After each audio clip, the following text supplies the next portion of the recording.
Amados, vamos para a palavra de Deus então nessa noite.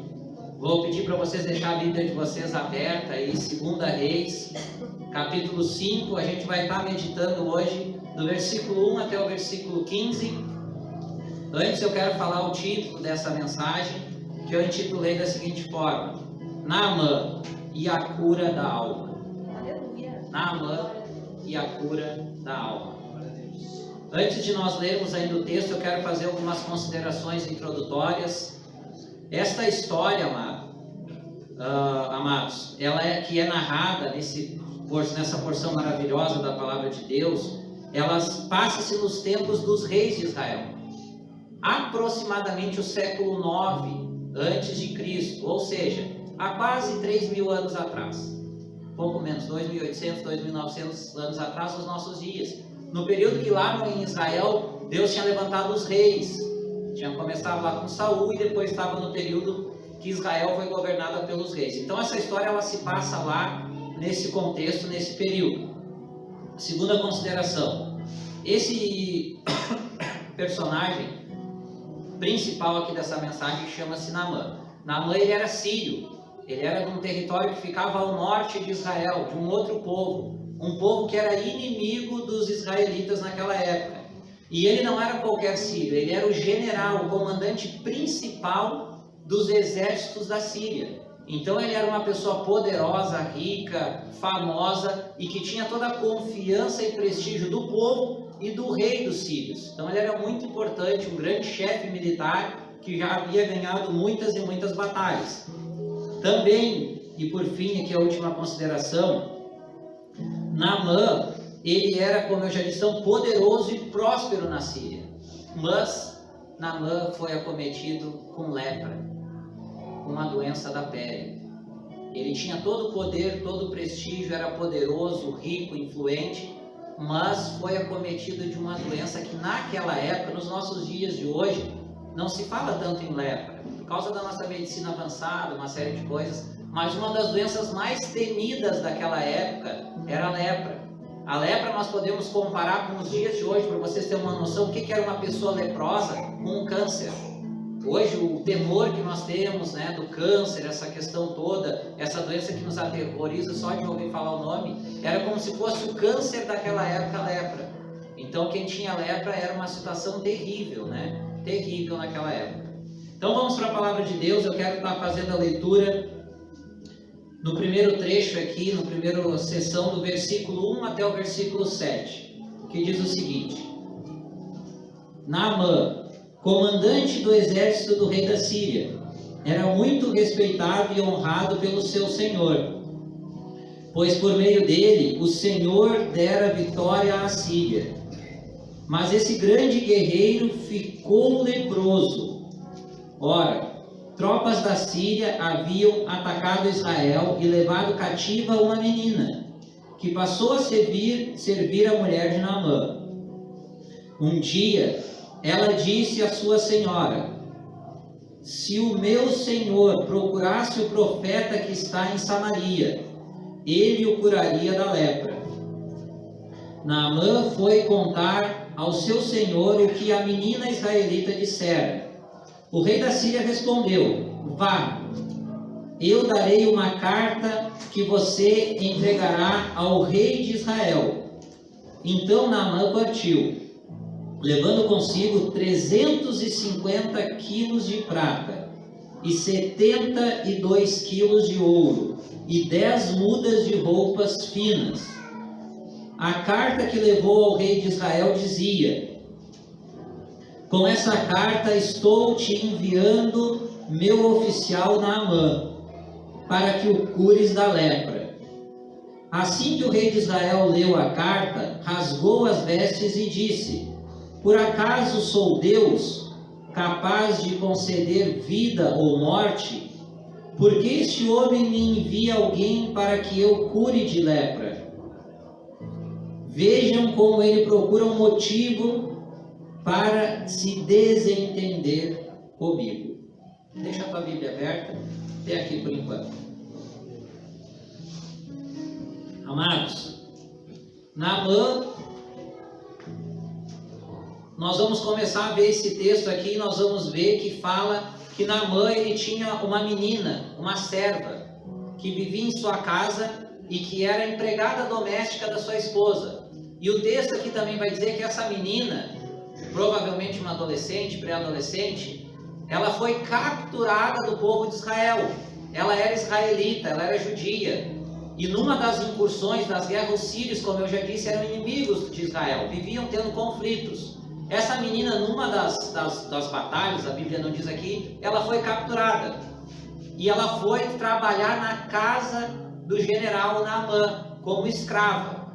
Ela era escrava, naquela época era uma forma de escravidão capturar as pessoas, os prisioneiros de guerra, e escravizar eles. Era dessa forma que funcionava com vários povos daquela geração, daquela época. Então essa menina, ela tinha tudo para ver a doença do chefe dela, do patrão dela, e dizer: bem feito. A gente não sabe o que aconteceu com os pais dela, com a família dela, se foram capturados, se foram mortos, mas a Bíblia fala que era ela lá da família.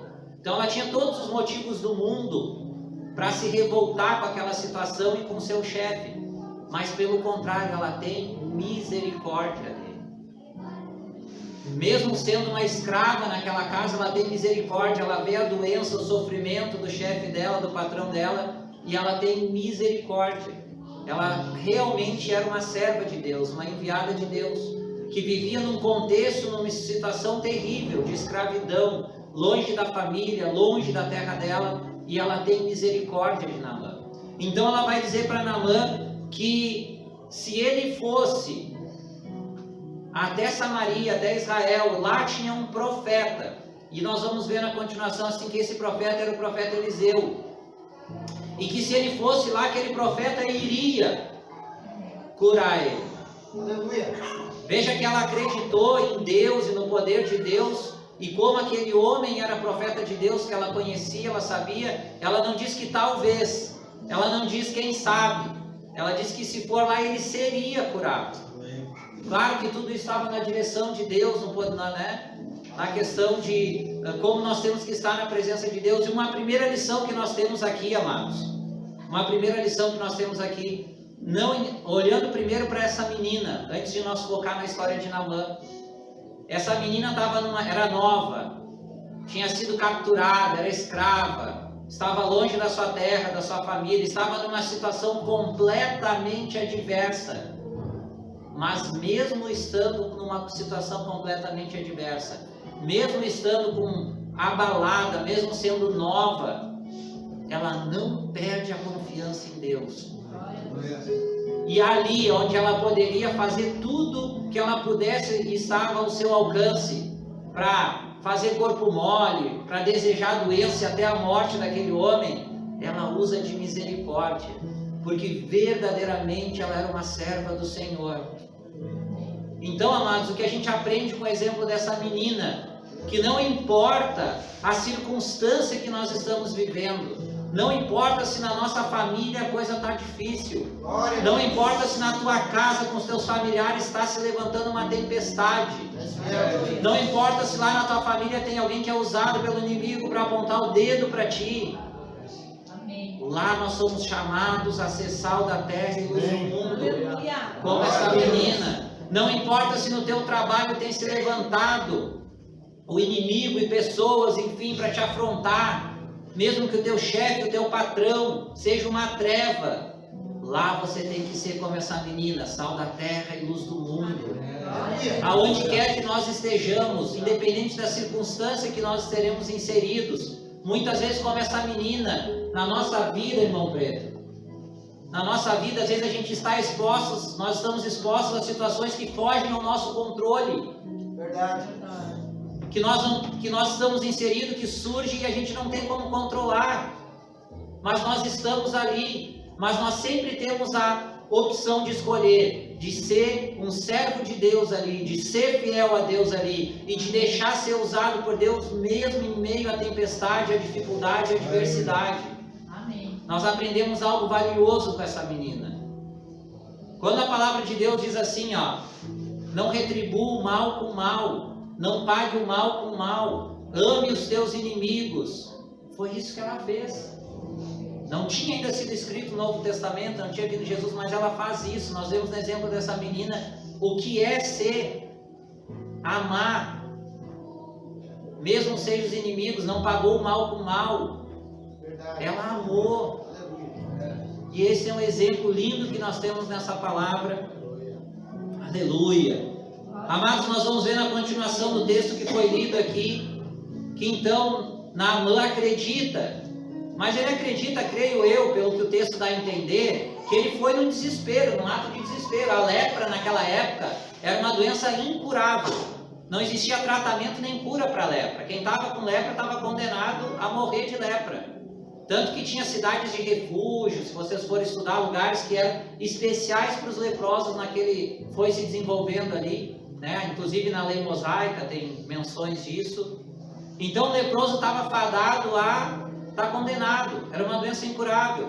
Então Naamã, num ato de desespero, de um último recurso, dá ouvidos para aquela menina, vai até o rei da Síria, conta a situação para o rei da Síria. O rei da Síria, não querendo perder seu general, seu amigo, seu leal escudeiro ali, faz uma carta e envia ele e uma tropa ali para ir até Israel, né, com uma bandeirinha branca, óbvio, para ver que não estava indo em guerra, para procurar o rei de Israel, entregar a carta do rei da Síria, para que pudesse ser operado então a cura de Naamã. Ele vai numa missão de paz. É isso que está narrado aqui. Naamã pega e vai. Mas tem algo interessante que diz aqui também, que ele vai cheio de ouro, cheio de prata e cheio de vestes. Em algumas traduções vai estar, a minha NVI já traz uma tradução que eu acho melhor, que vai falar em 350 quilos de prata e 72 quilos de ouro. Algumas traduções vai estar ali talentos, né, ou outra palavra, a minha é mais atual aqui. Então ele vai assim, ó, cheio de prata, de ouro, cheio de tesouro, de roupas. Então aqui a gente já consegue ver qual era a intenção dele. Era pagar o preço que fosse preciso, um preço alto por essa cura.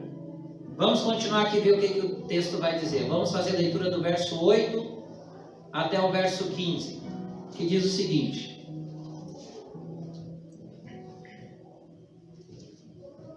Quando Eliseu, o homem de Deus, soube que o rei de Israel havia rasgado suas vestes, mandou-lhe essa mensagem: Por que rasgaste tuas vestes? Envia o homem a mim, e ele saberá que há profeta em Israel. Então Naamã foi com seus cavalos e carros e parou à porta da casa de Eliseu. Eliseu enviou um mensageiro para lhe dizer: Vá e lave-se 7 vezes no rio Jordão. Sua pele será restaurada e você ficará purificado. Mas Naamã ficou indignado e saiu, dizendo: Eu estava certo que ele sairia para receber-me, invocaria em pé o nome do Senhor, e o seu Deus moveria a mão sobre o lugar afetado e me curaria da lepra. Não são os rios Abama e Farfar em Damasco melhores do que todas as águas de Israel? Será que não poderia lavar-me neles e ser purificado? E foi embora dali furioso. Mas os seus servos lhe disseram: Meu pai, se o profeta tivesse pedido alguma coisa difícil, o senhor não faria? Quanto mais quando ele apenas diz: se lave e será purificado. Assim ele desceu ao Jordão, mergulhou 7 vezes conforme a ordem do homem de Deus e foi purificado. Sua pele tornou-se como de uma criança. Então Naamã e toda a sua comitiva voltaram à casa do homem de Deus. Ao chegar diante do profeta, Naamã lhe disse: Agora sei que não há Deus em nenhum outro lugar, senão em Israel.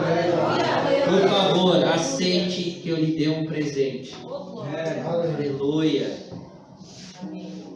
Deus, aleluia. Primeiro ponto aqui, amados.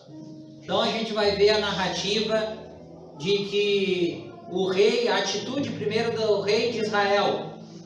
O rei de Israel vai achar que é uma cilada do rei da Síria.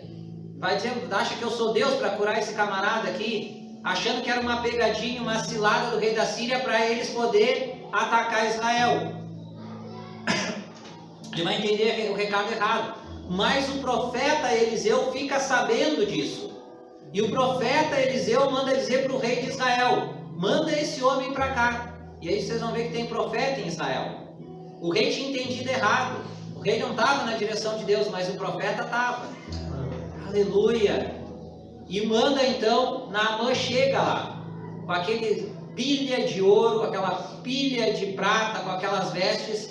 E a expectativa de Naamã, amados, a expectativa de Naamã era a seguinte: era ser recebido com honrarias. Apesar dele ser do exército inimigo, ele era um grande general, renomado e conhecido e poderoso. Ele achou que o profeta ia chegar, ia abraçar ele, com coisas da cultura da época, iam trocar honrarias, cordialidades, que o profeta ia fazer um ritual, que ia botar a mão nele, e que Deus ia usar a mão do profeta, e que ia ser uma coisa linda, maravilhosa, teatral. E aí ele ia ser curado através de uma peça teatral. Ele chega e o profeta Eliseu não vai nem falar com ele. O profeta Eliseu vai mandar o Geazi, o seu servo, dizer para ele: vai até o rio do Jordão e te banha 7 vezes, vai ser curado. Ele nem viu a cara do profeta Eliseu. Ele se sente ofendido. Aleluia. Ele se sente indignado, irritado. Então o que vai acontecer, amados? Ele vai sair dali indignado, disposto a ir embora, sendo que o profeta mandou dar um recado para ele: vai no Jordão e te banha lá 7 vezes. Ele vai dizer ali os rios, que são o rio, aqui para não esquecer o nome dos rios, Abama e Farfar, eram 2 rios de Damasco lá na Síria. E se você for estudar a geografia lá, vai entender o porquê que ele usa isso. Porque esses 2 rios eram de águas muito mais limpas visualmente do que o Rio Jordão. O Rio Jordão era um fundo lamacento, uma água meio escura assim. E ele vai dizer: não é lá, então por que não me mandou me banhar lá nos nossos rios, que a água é muito mais limpa? É como se ele dissesse assim, quando a gente entende essa questão geográfica: vai me mandar para essa água suja, barrenta, lamacenta, e eu vou mergulhar 7 vezes nessa água suja, então vou lá para minha terra, que tem uns rios que a água é muito mais limpa. Ele sai furioso, o texto diz ali, indignado, disposto a ir embora. Ele ia ir embora, mas os seus servos, os soldados que acompanhavam, vão ainda dizer: meu pai, né? Vão tentar chegar ali: meu pai, se o profeta tivesse vindo e falado contigo, corta 100 cabeças, vence o exército tal, tu não faria, né? Não, eu estou conjecturando aqui. Ele vai dizer: se tivesse pedido para fazer uma coisa difícil, tu não faria. Naamã, como era um homem guerreiro, valente, ele estava disposto a qualquer coisa, já era experimentado em guerra, em campo de batalha. Não ia, e aí ele cai a ficha dele, e eles vão dizer com todo carinho, né? Então, se falasse para ti fazer uma coisa que não faria, então vamos nesse rio e se banha 7 vezes. E ele atende o conselho. E aqui também uma coisa interessante: como é bom procurar conselho com pessoas sábias. Como é bom e importante procurar conselho com pessoas que querem o nosso bem, que vão nos ajudar, que vão nos dar bons conselhos. Que no momento de raiva, de fúria, que todos nós em algum momento vamos ter, que nós possamos dar ouvido para quem está preocupado com a gente, como esses servos estavam preocupados com seu líder. Então o texto vai dizer que ele vai até o Rio Jordão, e que ele chega no Rio Jordão, amados, e que ele chega naquele rio. E eu vou falar algo que eu imagino aqui. O texto diz que ele se banhou 7 vezes e foi curado. Mas nós conseguimos ver claramente nesse texto algumas características desse personagem chamado Naamã. Ele era um general poderoso, uma das pessoas mais importantes do povo dele. Talvez estivesse abaixo somente do rei da Síria. Rico, como nós vimos ali, aclamado, querido, né? Então nós vimos que ele já era uma pessoa soberba. Naamã era orgulhoso, soberbo. Naamã tinha aquela raiz, aquela coisa da soberba, do orgulho dentro dele, por causa da sua posição, do seu dinheiro, do seu status. Verdade. mas ele tinha uma lepra. Ele tinha uma chaga que o dinheiro dele, o poder dele, a influência dele não tinha como resolver tirar. Então Naamã sai furioso, ouve o conselho, para, pensa, respira fundo, e a gente às vezes tem que parar, pensar, ouvir um conselho, respirar fundo, e desce para se banhar. E olha o que o profeta diz, não é se banhar, era 7 vezes. Eu imagino, amados, a Bíblia não diz o que eu vou falar agora, mas eu imagino que as 7 vezes, eu creio, e tem muitos teólogos que pensam assim também, não é só coisa da minha cabeça, tá? Se vocês forem ver estudos, comentários bíblicos, a maioria dos teólogos acreditam que esses 7 mergulhos está ligado à soberba e o orgulho de Naamã. Já tinha que ser no Rio Jordão e 7 vezes se banhar naquele rio. Eu imagino, a gente pode imaginar, conjecturar, ele se banhando e saindo. Lepra. Mais uma vez, lepra. Não, mas tem que levantar e mergulhar mais uma vez.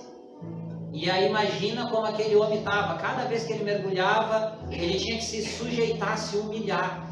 Os 7 mergulhos era uma forma que Deus usou o profeta para mostrar para Naamã, amados, a impotência dele. Que ele tinha que se humilhar, que ele tinha que se rebaixar, que não era nas águas limpas lá, era naquela água lamacenta, e era 7 vezes, não era 5 nem 6, nenhuma. E ele mergulhava e saía, imagina como aquele homem estava naquele momento, ele já não queria nem mergulhar.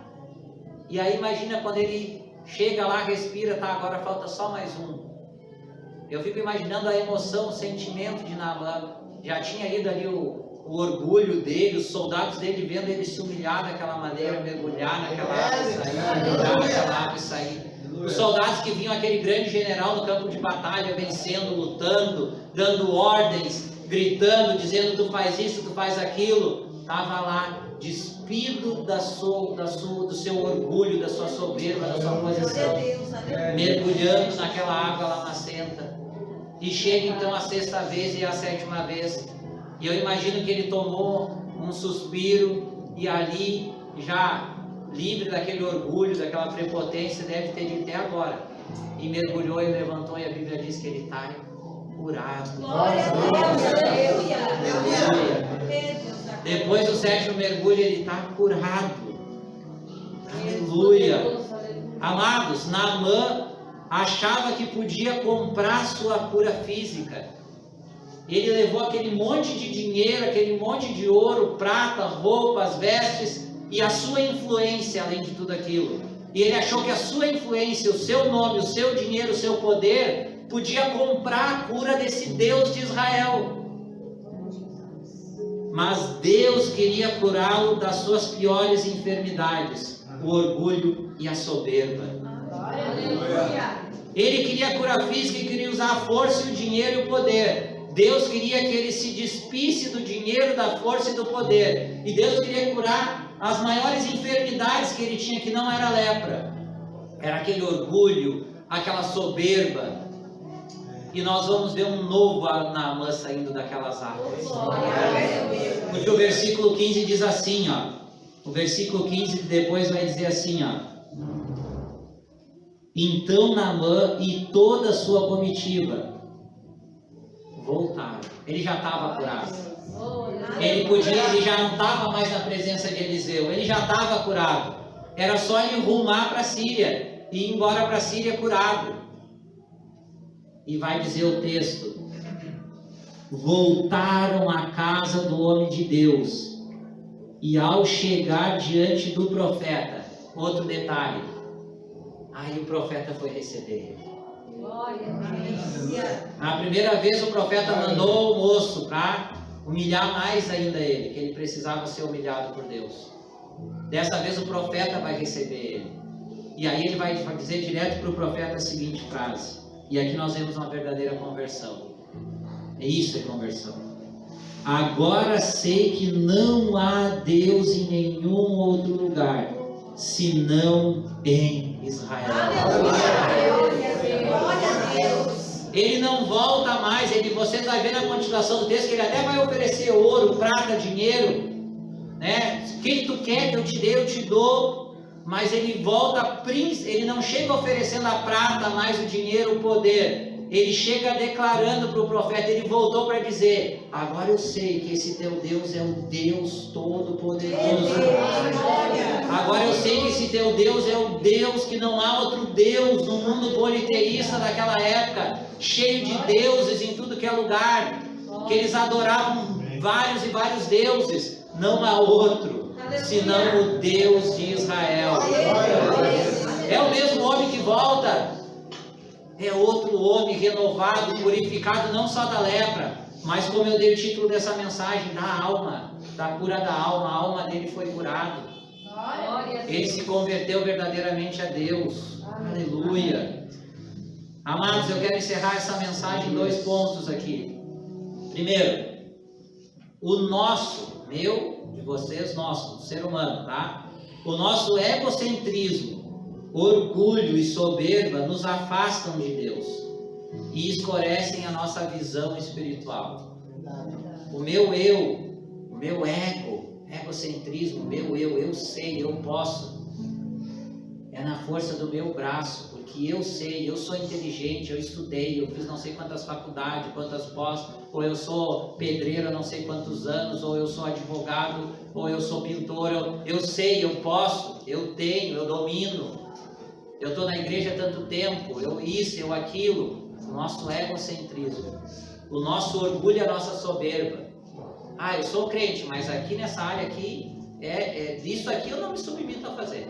Não, e se eu tiver que fazer isso aqui, eu até vou na igreja, eu até canto, eu até prego, eu até fico mas ficar lá na porta eu não fico.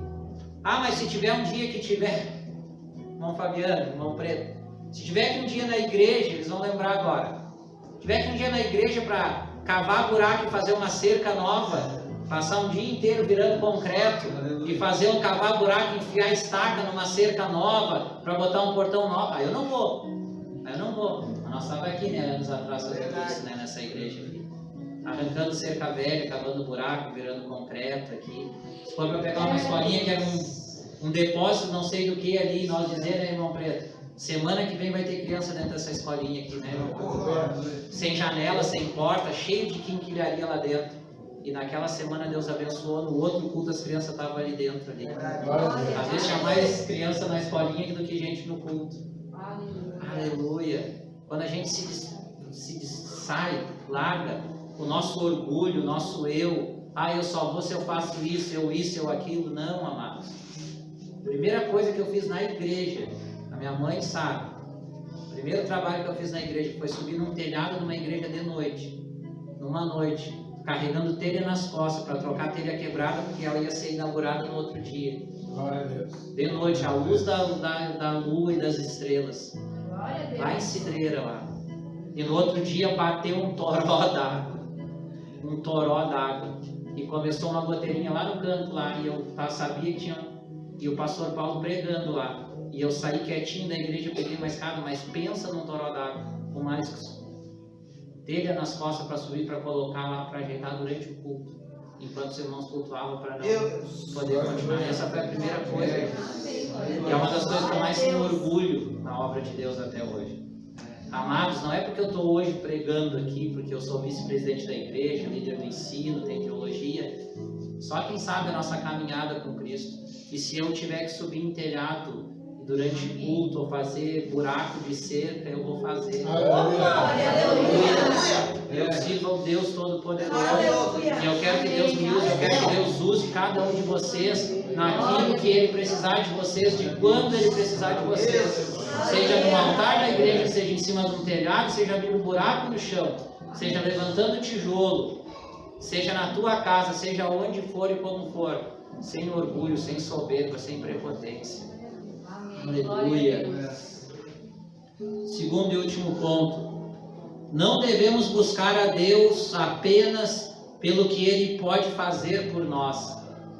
Naamã foi buscar Deus pelo que Deus podia fazer por ele, a cura, mas pelo que Deus é e pelo que Ele já fez por nós. Amém.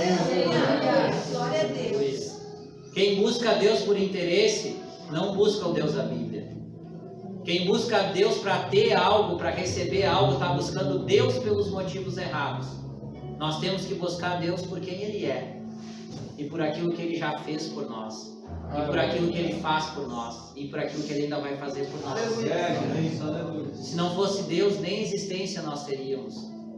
Se não fosse Deus enviar Jesus para morrer naquela cruz, para pagar a culpa dos nossos pecados, quem de nós podia ser salvo?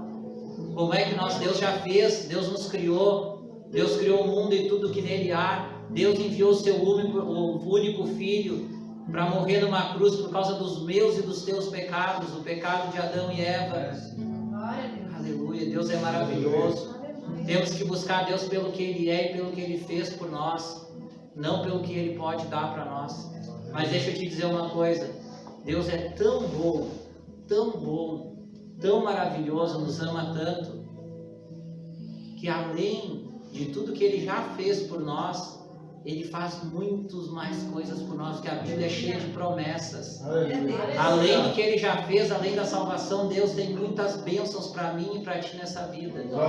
Mas nós não devemos buscar Deus por isso. Mas deixa eu te dizer uma coisa boa, Deus tem coisas boas para a tua vida e para a minha vida, mas nós devemos buscar Deus pelos motivos certos. Aleluia. Aleluia. Quero orar e encerrar essa mensagem.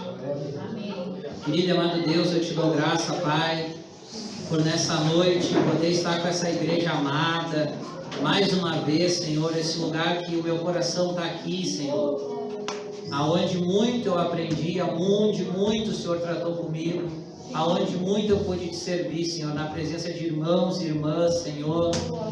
Aleluia, que a tua palavra tenha sido bálsamo, Senhor, para cada um de nós nessa noite. Que aprendemos, Senhor, com a tua palavra, Senhor, a não ser como Naamã, Senhor, orgulhoso, prepotente, confiar na nossa força, no nosso poder, na nossa influência, mas que sejamos como um Naamã convertido, Senhor. Depois de ter saído do Jordão, um Naamã grato, um Naamã que serve a um único Deus. Aleluia. Que é esse exemplo, Senhor, do antes e do pós, Senhor, que está na tua palavra e não está ali por acaso, está para nós estudar e aprender, Senhor. Que nós possamos ser, Senhor, como Naamã depois, Senhor, que passou, largou todos os seus deuses, abandonou os seus deuses e se voltou para o único e todo-poderoso Deus, Senhor. Que o Senhor abençoe essa igreja, Senhor, que o Senhor abençoe esses irmãos e essas irmãs, Pai. Que se tem alguém aqui com problema de enfermidade, problema financeiro, seja problema na família, Senhor, se for da tua vontade, Senhor, como igreja, eu uno a minha fé com quem hoje precisa de algo, Senhor, que o Senhor venha a tocar, abençoar, mas se não for algo imediato, Senhor, que o Senhor nos dê força, sabedoria, Senhor, para poder seguir sempre na tua presença, e que o nome de Jesus seja glorificado. Amém.